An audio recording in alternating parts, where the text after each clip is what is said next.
Olha, a gente vai ao vivo agora acompanhar o discurso do presidente Lula. Vamos lá no lançamento do Mais Professores.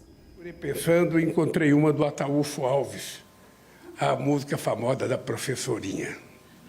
Aí eu fiquei olhando, ouvi com o Ataúfo Alves, depois ouvi com o Nelson Gonçalves, e ele só falava uma vez na professora. Eu falei, não é preciso uma que tenha mais vezes a palavra professor e professora. Aí encontrei essa música da Leci Brandão. E falei, vamos de Leci Brandão, sabe, para homenagear os professores. E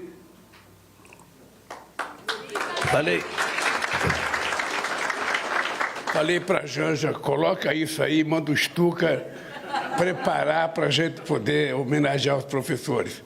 Eu estava preocupado porque não fala professora, só fala professor. Eu não poderia pedir para vocês, na hora que falar professor, falem professora, porque a maioria dos professores, das professoras, são mulheres nesse país, graças a Deus. Bem, eu quero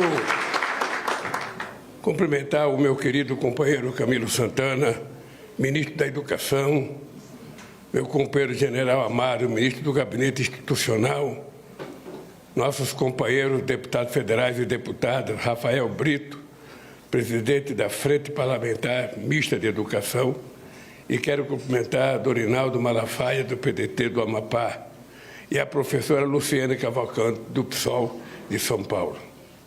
Quero cumprimentar a Tassiana Medeiros, presidenta do Banco do Brasil.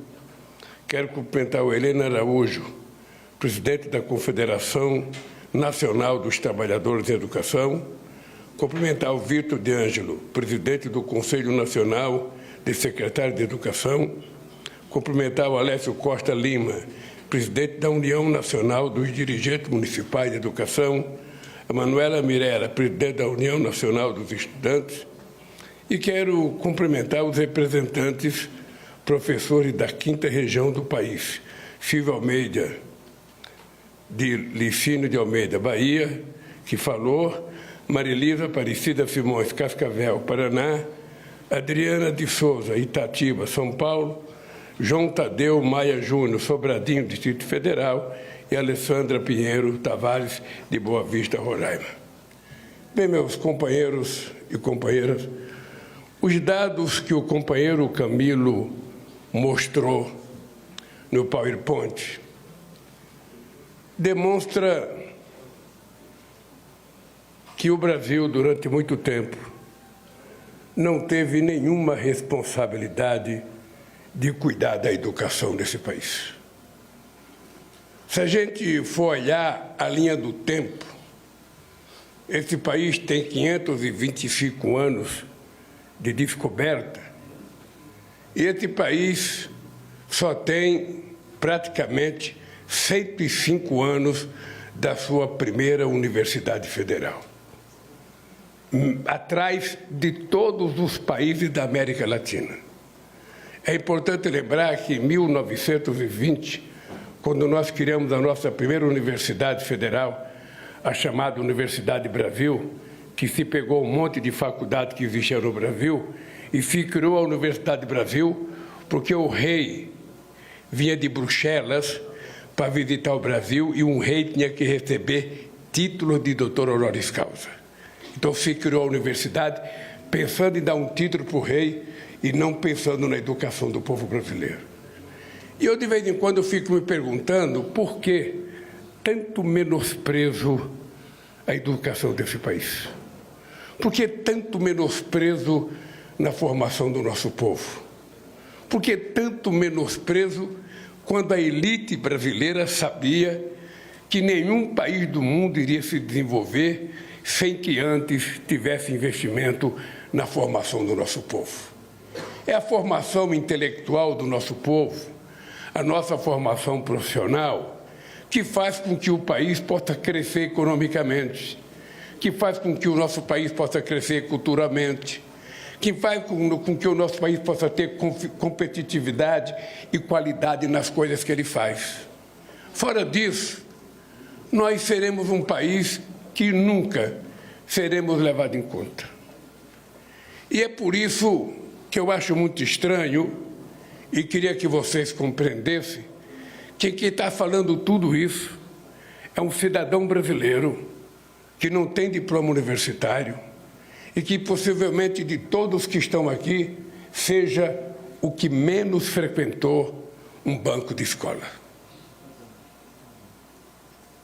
O que menos frequentou. Eu tenho certeza que até os companheiros da televisão, estão lá atrás da imprensa, certamente estudaram mais do que eu.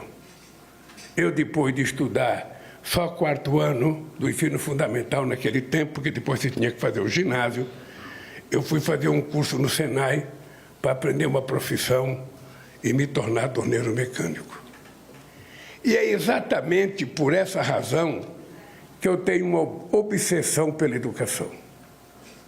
É porque eu não tive chance e porque não tive um diploma primário que eu tenho uma obsessão que os advogados, os médicos, os empresários que foram ministros e foram governantes desse país não tiveram.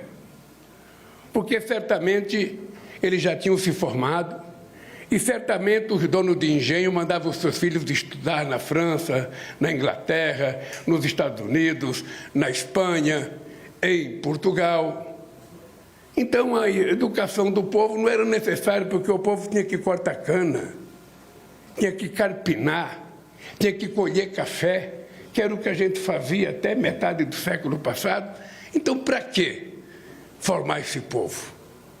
E eu, então, tomei uma decisão de que era importante a gente cuidar da educação nesse país, senão a gente não saía do limbo em que a gente se encontrava.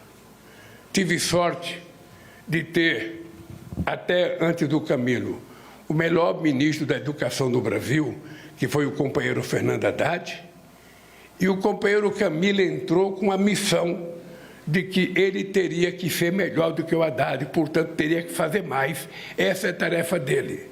Era como se a gente encontrasse alguém para jogar mais do que o Messi, para jogar mais do que o Maradona, para jogar mais do que o Pelé. E nós temos que encontrar. E você tem mais 2 anos para provar que você tem condição de fazer isso. Veja, e quando o companheiro Camilo montou aqueles dados da quantidade de gente que não tirou diploma, da quantidade de evasão escolar, da quantidade de desinteresses pela educação nesse país, nós temos que procurar de quem é a culpa. Eu, pela minha pouca idade, eu discuti muito nesse país sobre a questão dos educadores do país, Heleno. Eu discuti muito o problema da alfabetização e era impressionante a quantidade de ideias que se tinha nesse país, a quantidade de fórmula mágica, como é que a gente ia alfabetizar esse país, e a disputa entre nós era tanta que a gente acabou não alfabetizando e acabou piorando o aprendizado da molecada até... Olha, então nós estamos acompanhando ao vivo o discurso do presidente Lula no lançamento de mais essa etapa do programa Pé de Meia, que agora chama Programa Mais Professores. Na verdade, ele se estende também aos estudantes do ensino superior que cursam licenciatura e que, claro, atendem a uma série de parâmetros, né, financeiros para se enquadrar nesse programa e receberem, então, mensalmente uma bolsa de R$ 1.050, sendo que R$ 700 a pessoa pode sacar por mês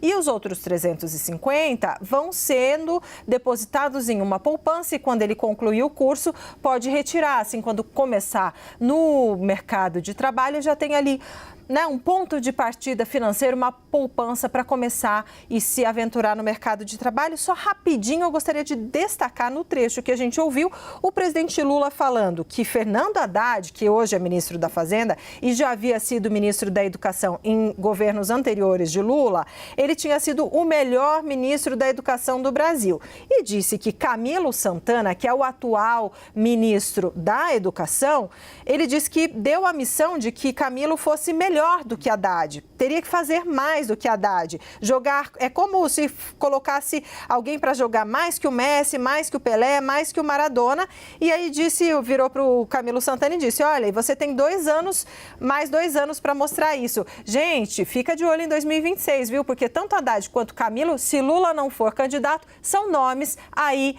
possíveis presidenciáveis pela esquerda.